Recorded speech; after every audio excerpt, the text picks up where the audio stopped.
우리가 출애굽기 7번째 시간으로 스스로 있는 자라는 제목으로 같이 말씀을 나누도록 하겠습니다.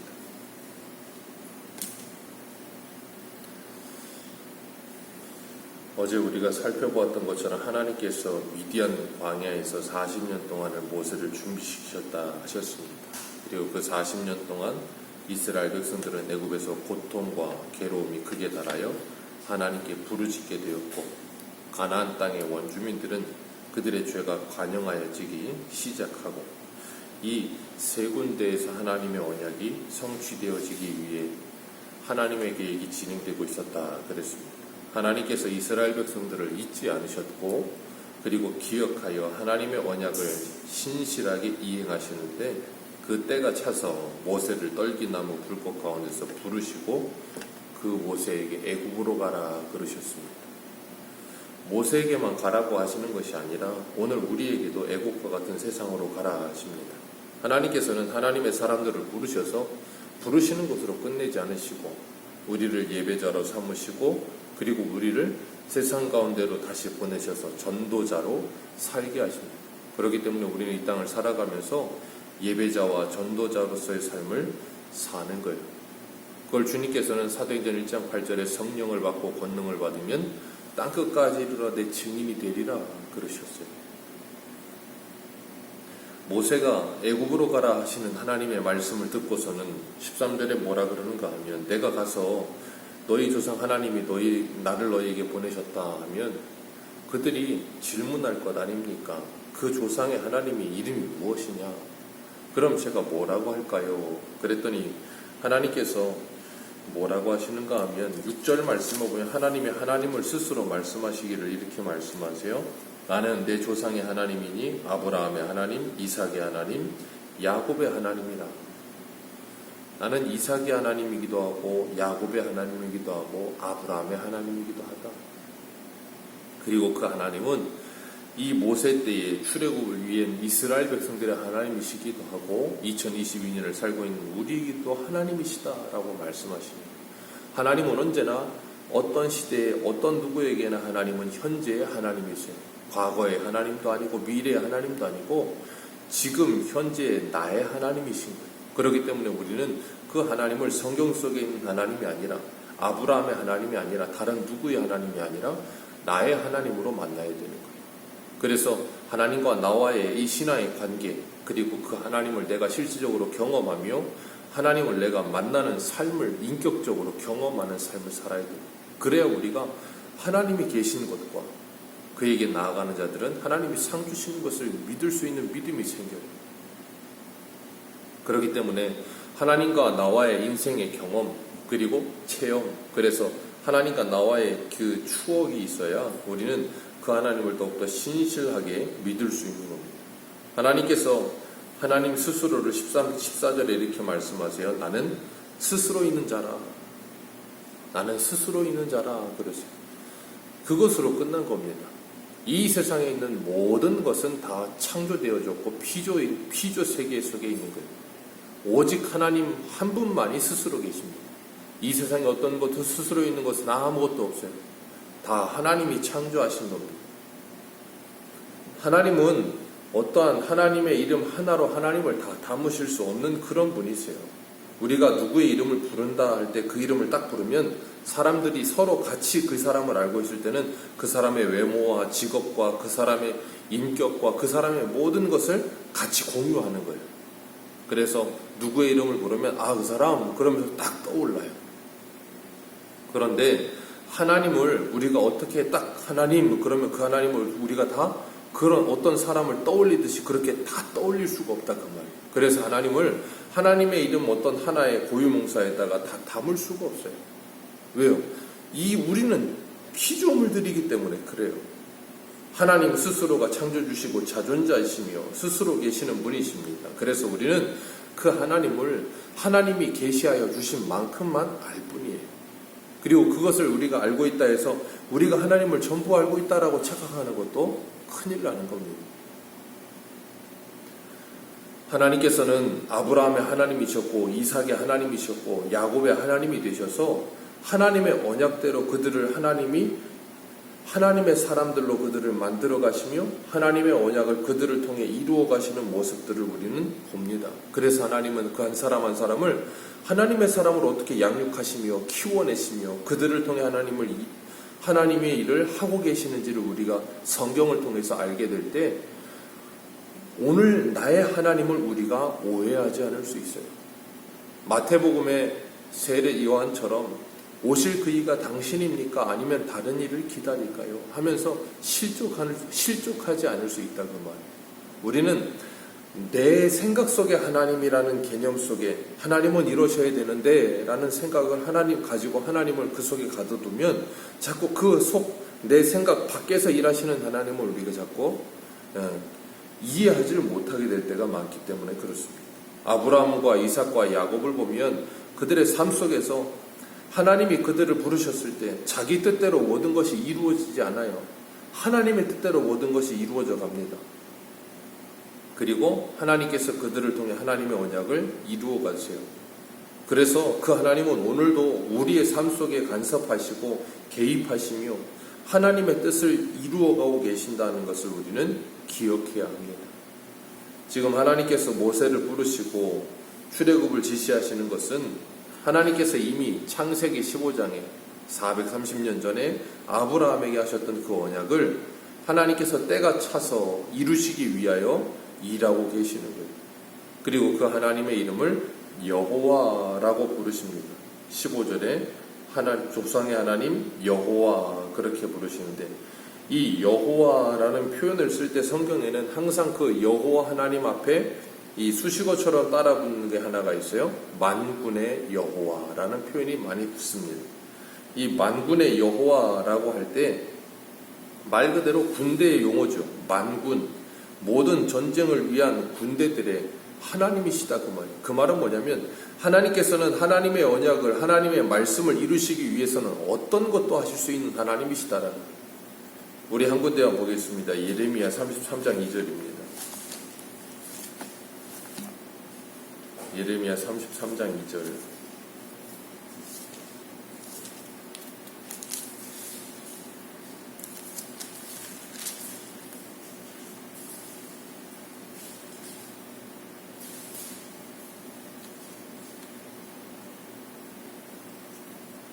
이 절 같이 읽겠습니다. 시작.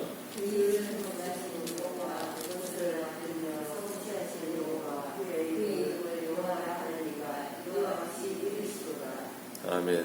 일을 행하시고 그 일을 행하시기 위해서 그것을 없으면 만들어서라도 행하시는 여호와라고 표현하세요.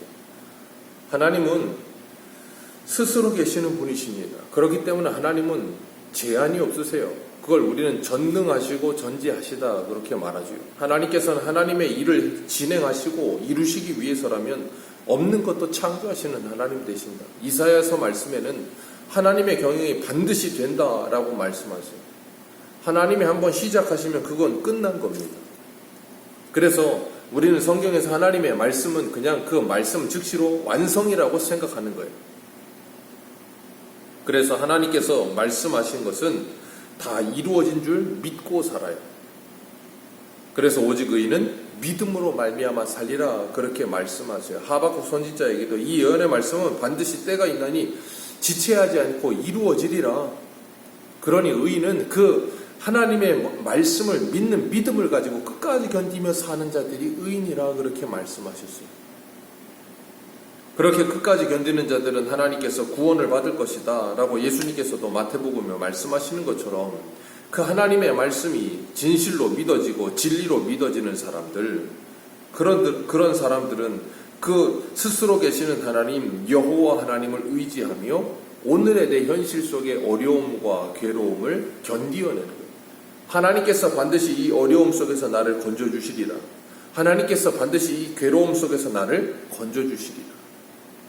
어제 우리가 살펴봤던 것처럼 하나님께서 430년 때가 참에, 하나님께서 바벨론에서 70년 때가 참에, 하나님께서 하나님의 언약을 기억하시고 하나님의 백성들의 부르짖음을 기억하시고 하나님의 일을 이루셨던 것처럼 하나님께서는 오늘도 우리의 어려움과 괴로움을 우리보다 더 잘 아시며 그리고 하나님의 때에 가장 시기적절할 때에 하나님께서 그것을 이루어 가실 걸 믿고 우리는 하나님께 기도하는 거예요. 그러면 하나님께서 반드시 이루십니다. 하나님께서 하나님의 말씀을 전하라 하시면서 17절 말씀 우리 같이 한번 읽습니다. 17절입니다. 시작.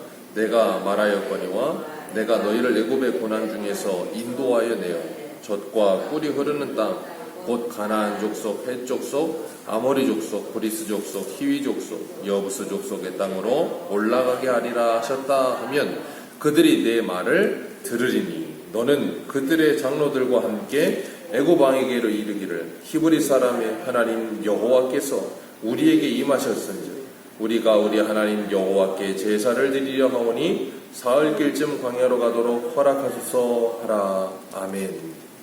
모세의 말을 이스라엘 백성들이 들을 거라는 거예요. 그리고 나면 그 장로들과 함께 바로에게 가서 전하라. 그러면 바로는 듣지 않을 것이다. 하나님은 이미 알고 계세요. 듣지 않을 거다. 그리고 하나님께서 19절에 하나님의 강한 손으로 그들을 치기 전에는 애굽 왕이 너희들을 가라고 허락하지 않을 것이다 라고 이미 말씀하세요. 그리고 하나님께서 10가지 재앙을 내리시는 거죠. 그 하나님의 강한 손으로 그 10가지 재앙을 내리시면서 애굽 신들 10가지 신들을 전부 다 하나님께서 깨트리시는 거예요. 그러면서 애굽 전체에 보여주시는 거예요. 너희들이 믿고 있는 이 거짓된 신들이 얼마나 나약하고 무능한 것인지 봐라 라고 말씀하십니다. 오늘날도 그렇잖아요. 어저께 갑자기 수도권에 비가 이렇게 막 쏟아진 일이 없대요. 80년인가 90년 이래 이런 적이 없대요. 특별히 강남하고 서초동에 그냥 물난리가 나서 차가 둥둥 떠다니고 차가 잠겨요. 우리나라의 가장 부자 동네래요. 돈이 신이 된 나라. 가장 그게 집약된 것이 거기에요. 그런데 거기에 물 한번 빠지니까 뭘로도 감당이 안 돼요. 하나님께서 보여주시는 거예요. 그게 아무것도 아니라는 걸 보여주시는 거예요. 애굽에 하나님께서 10가지 재앙을 내리시면서 그들에게 그들이 신이라고 믿는 모든 것들을 깨트려버리고 그리고 고센 땅에 있는 이스라엘 백성들에게도 그들이 믿고 있는 그 하나님이 어떤 분이신지를 분명하게 보여주시는 거예요.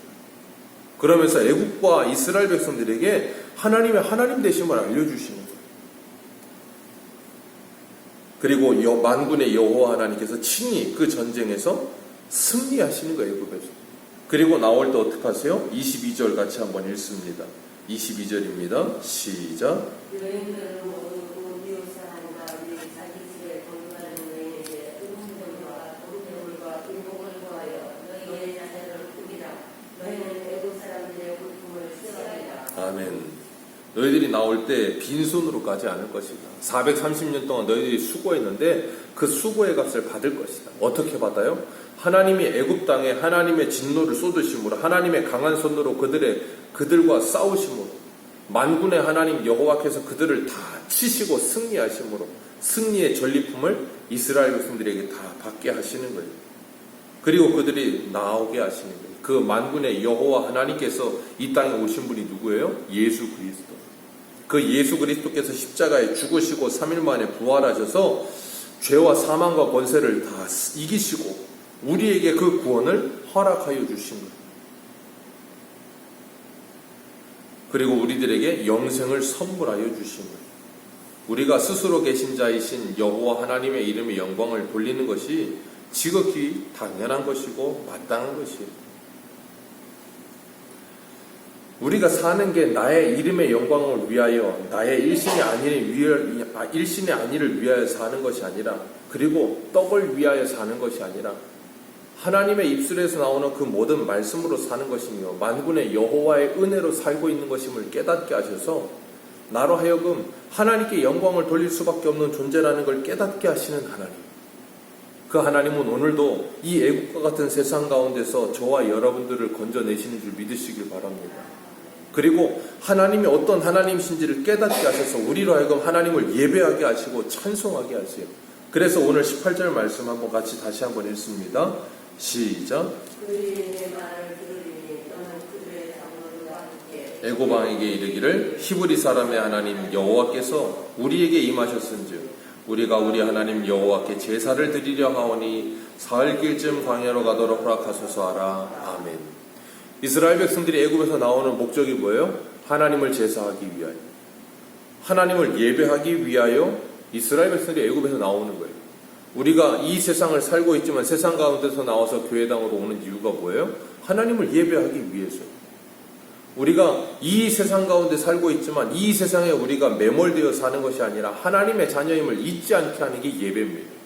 내 정체성을 확인하고 내가 어떤 존재고 내가 이 땅에서 왜 존재하며 무엇을 위해 존재하고 나는 무슨 일을 하다가 어디로 가야 하는 사람들인가를 분명히 기억하게 하는 게 뭐예요? 하나님을 예배하는 삶입니다. 그렇기 때문에 우리가 이렇게 모여서 공예배를 드리며 하나님의 말씀을 듣고 나의 흐려졌던 정체성과 내 가야 할 길과 인생의 목적을 바르게 하고 다시 세상 가운데로 들어가서 뭐예요? 그 세상 가운데서 여전히 세상에 짓눌려 살고 있는 이들을 구원하여 내는 일에 하나님의 도구로 쓰임받는 거예요.